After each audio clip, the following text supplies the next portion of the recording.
Kita bercermin dengan Sri Lanka, kita samerikan dan kita jelaskan. Kebangkrutan di Sri Lanka meminta warga Sri Lanka yang di luar negeri, para diaspora, untuk mengirimkan uang mereka ke keluarga mereka di Sri Lanka. Saking gak ada uangnya itu negara Sri Lanka. Namun, 13 bank utama di Sri Lanka saat ini bangkrut. Di sini, pemerintahan Sri Lanka berhutang 700 triliun rupiah atau setara 51 bilion dolar ke Tiongkok yang sudah jatuh tempo. Namun, APBN Sri Lanka kosong kasnya. Di Sri Lanka saat ini tidak ada makanan, di mana sebagian besar produk makanan adalah impor. Juga tidak ada fuel, bahan bakar untuk kendaraan. Juga tidak ada obat-obatan, bahkan dokter serta rumah sakit membatalkan seluruh operasi kesehatan karena tidak ada obat-obatan. Tiap malam listrik mati di 90% wilayah Sri Lanka. Yang terjadi di Sri Lanka bukan hanya krisis ekonomi, namun ada yang lebih besar, yaitu krisis kemanusiaan. Yang jadi pertanyaan, bagaimana semua ini terjadi? Bagaimana Sri Lanka kehilangan semua uangnya tersebut?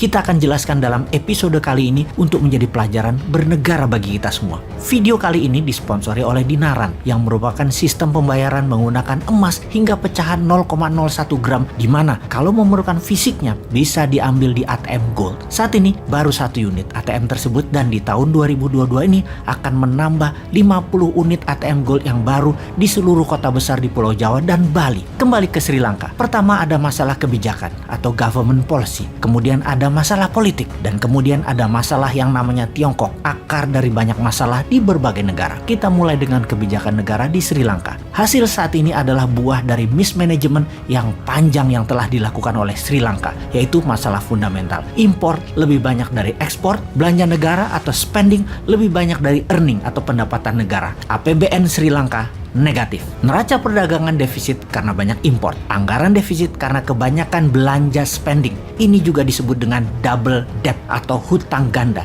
di mana ini juga biasa disebut dengan resep sukses untuk bencana ekonomi sebuah negara. Cara Sri Lanka menyelesaikan masalah defisit tadi salah kaprah, yaitu dengan malah menambah hutang. Hutang Sri Lanka saat ini 111% dari GDP, alias lebih banyak hutang dari jumlah barang produksinya. Lebih parah lagi, di saat ekonomi sulit di tahun 2019, Gotabaya Rajapaksa yang terpilih jadi presiden di Sri Lanka waktu itu menjanjikan pemotongan pajak untuk menarik simpati masyarakat pada kampanyenya. Efek dari hal itu semua di tahun 2019, rating Sri Lanka menjadi negara pariah atau setengah negara gagal. Apa yang terjadi kemudian? Investor meninggalkan Sri Lanka besar-besaran. Lalu Gotabaya buat lagi blunder. Dia melarang pupuk kimia di Sri Lanka. Bukan untuk kesehatan, namun karena tidak ada dolar untuk membeli pupuk, dia bersandiwara, bernarasi untuk kesehatan. Tapi hal itu semua blunder, membuat petani gagal panen hingga menurunkan jumlah produksi beras hingga 50% turunnya. Sejak Juni 2021, Sri Lanka menjadi pengimpor beras. Di tengah kekacauan tersebut, sejak Juli 2021, di mana dukungan terkuat Rajapaksa adalah Sinhala Buddhist, atau kalau di Indonesia adalah gerakan keagamaan. Dan kemudian saat itu mulai goyang kepercayaannya karena Sinhala Buddhist mulai berbalik membela rakyat, tidak membela Rajapaksa. Ada lagi sebuah kebijakan yang blunder, di mana harusnya mengutamakan pasar atau pro market approach, tetapi malah mengutamakan well driven mode. Maksudnya apa? Malah pamer kemakmuran dengan membangun infrastruktur jalanan. Itulah well driven mode, bukan pro market approach. Padahal isi dari infrastruktur tersebut tidak ada. Fuelnya impor, mobilnya impor, dan untuk mengerjakan hal ini Rajapaksa bekerja sama dengan Tiongkok. Sri Lanka mendapatkan hutang besar dari Tiongkok dalam bilateral debt. Sri Lanka mempertaruhkan ekonominya di tangan Tiongkok. Benar sih, Tiongkok kirim uang Tiongkok.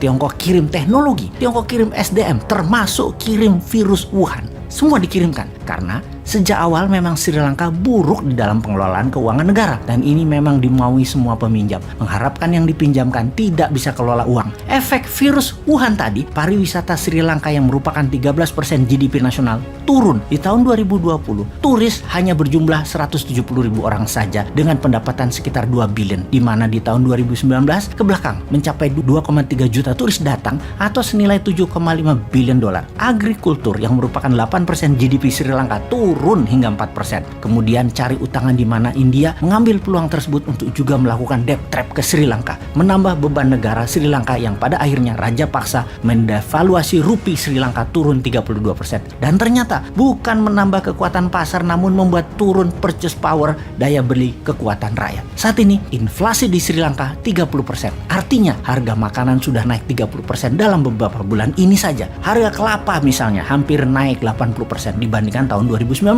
Harga bawang naik 100% dalam 2 tahun ini. Harga beras naik 90%. Harga ayam naik 55%. Yang terjadi di Sri Lanka kalau bisa disimpulkan, inflasi tinggi, utang negara tinggi, tidak punya cadangan devisa, serta mata uang yang turun terus nilainya. Setiap hari, yel-yel masyarakat go gota go menggelegar seantero Sri Lanka. Berapa sih cadangan devisa Sri Lanka saat ini? Hanya 1,9 billion US dollar saja. Hanya sedikit lebih banyak dari kekayaan selebgram dan seorang model Kylie Jenner yang berusia 24 tahun tersebut. Saat ini, Sri Lanka perlu uang untuk memberi makan 22 juta penduduknya, memberi keamanan dan membayar hutang negara. Saat ini untuk membuat muter ekonomi Sri Lanka perlu dana sejumlah 20 billion dolar. Siapa yang mau meminjamkan pada saat jaminan keamanan bernegara dan kelolaan negaranya amburadul seperti itu? Semoga ini semua menjadi pelajaran buat kita.